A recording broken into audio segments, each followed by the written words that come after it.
The pilot froze. He'd seen every patch in the military, except this one. She was just cleaning the Apache's machine gun, her hands steady, until he recognized it. And in that moment, the past he'd buried came roaring back. The hangar felt like a sleeping giant. Massive shadows from the AH-64 Apache's rotors stretched across the concrete floor, the smell of oil and hot metal still lingering from the morning's maintenance runs. Most of the crew had left for lunch, but tucked away near the far end, Sergeant Claire Duval worked alone. Her hair was tied tight, not a strand out of place. Her tan jumpsuit sleeves were rolled to her elbows, revealing forearms marked with faint scars, souvenirs from years of work around heavy machinery. She moved with precision, threading a cleaning rod down the length of the M230 chain gun. The soft clink of her tools echoed in the empty space. Captain Aaron Holt strode into the hangar, boots tapping sharply against the floor. He had the look of a man who'd seen both victory and loss, carrying the kind of confidence only years of combat could give, but also the quiet weight that came with it. He wasn't looking for anyone, just his helicopter, just another pre-flight check. But as his eyes swept the hangar, they locked onto something unexpected, a faded piece of fabric stitched to the mechanic's left shoulder. Aaron slowed. The patch was small, barely 3 inches across. But the moment he saw it, his world stopped moving. A black falcon with its wings spread wide, claws gripping a silver dagger. The insignia of the 501st Night Talons, his old unit. A squadron erased from official records after a mission that had gone horribly wrong. The kind of operation that no one spoke about outside locked rooms.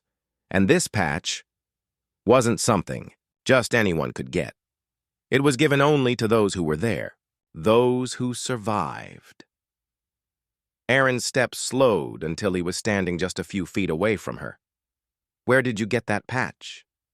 His voice wasn't angry. It wasn't even loud. But it carried a weight that made Claire pause mid-motion. She looked up, meeting his eyes without flinching. "It was my brother's," she said simply.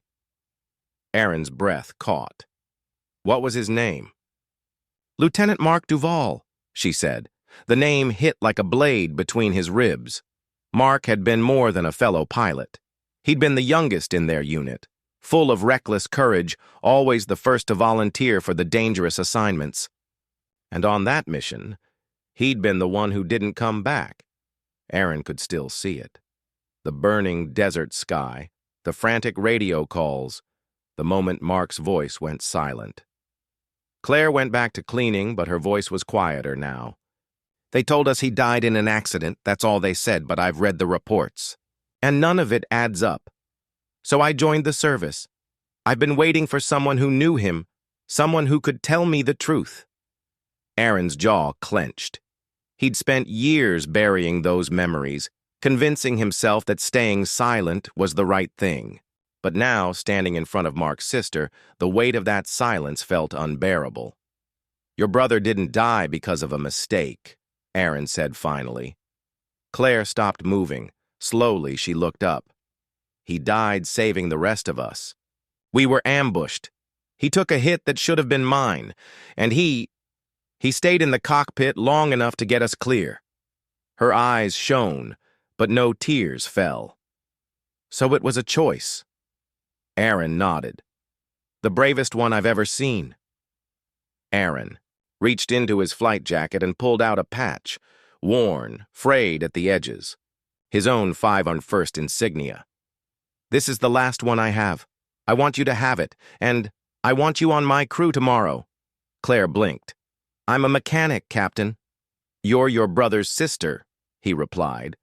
"That means you're exactly the kind of person I want up there with me." The next morning, the Apache's twin engines roared to life, the rotors slicing the dawn air. For the first time, Claire climbed into the gunner's seat, her brother's seat. The cockpit vibrated with controlled power, the smell of fuel and hot metal filling her lungs. Aaron glanced at her, then at the patch now stitched to her sleeve. "You ready?" She tightened her grip on the controls. More than ever. The helicopter lifted off. The hangar shrank below them. For Aaron, it was another mission. For Claire, it was the first step toward carrying on her brother's legacy, not from the ground, but from the very seat he had given his life to protect. Because some stories aren't written in reports or medals. They're stitched into the patches we wear and the promises we keep.